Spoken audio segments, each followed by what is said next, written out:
जी हाँ, कामुकी में पेट्रोल के असूल के लिए झगड़े शुरू हो गए हैं। पेट्रोल पंप पर लगे कतार में आगे आने पर गर्मी के सताए कार सवार अफराद ने रिक्शा ड्राइवर को तशद्दुद का निशाना बना डाला।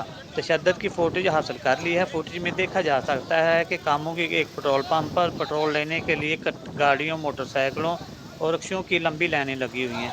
जबकि इसी दौरान एक शख्स ट्रैक्टर ड्राइवर ने कतार से आगे जाने की कोशिश की तो कार सवार अफराद ने इसको ज़बरदस्त तशद्दुद का निशाना बना डाला। जबकि ड्राइवर हजरात का कहना है कि हुकूमत ने पेट्रोल की कीमतें कम करके अवाम को अजाब में डाल दिया है।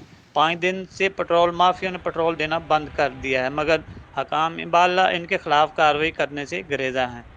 जी बताइएगा कब से आप पेट्रोल लेने के लिए आए जी बिस्मिल्लाहिर्रहमानिर्रहीम जनाब, मैं तकरीबन 1 घंटे से इधर खड़ा हूँ। मैंने लाहौर जाना है, मेरा भाई बीमार है, उसके लिए मैं जा रहा हूँ। तो 1 घंटे से खड़ा हूँ, लाइन में लगे हैं। वो बोलते हैं 200 से कम ज़्यादा नहीं पेट्रोल देंगे, इसलिए हर आदमी को मुश्किल है। तो गवर्नमेंट से ही हमारी अपील है कि जैसे दूसरे पेट्रोल पम्प में ये आपने रिलीफ दिए, इधर भी दें, ताकि आदमी लोग जो है ना, मुश्किल बहुत है, कामों की में बहुत ज़्यादा प्रॉब्लम है। बड़ा मेहरबानी बराए करम, जब पेट्रोल थोड़ा ज़्यादा होता तो बंद नहीं करते, अब थोड़ा सस्ता हुआ तो बंद कर रहे हैं। बहुत मुश्किल है, बहुत प्रॉब्लम है। मेहरबानी, शुक्रिया। सर जी, घंटा हो गया लाइन में लगे हुए हैं। बहुत जलील किया हुआ है हमें गवर्नमेंट ने ये पेट्रोल के लिए।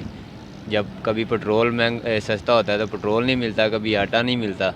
लाइन में लगे हुए हैं, लाहौर जाना है, सही बात है। जलील कर दिया हुआ है लाइन हमें में लगे हुए हैं? सर जी, घंटा हो गया हमें पेट्रोल लेने के लिए लगे हुए हैं।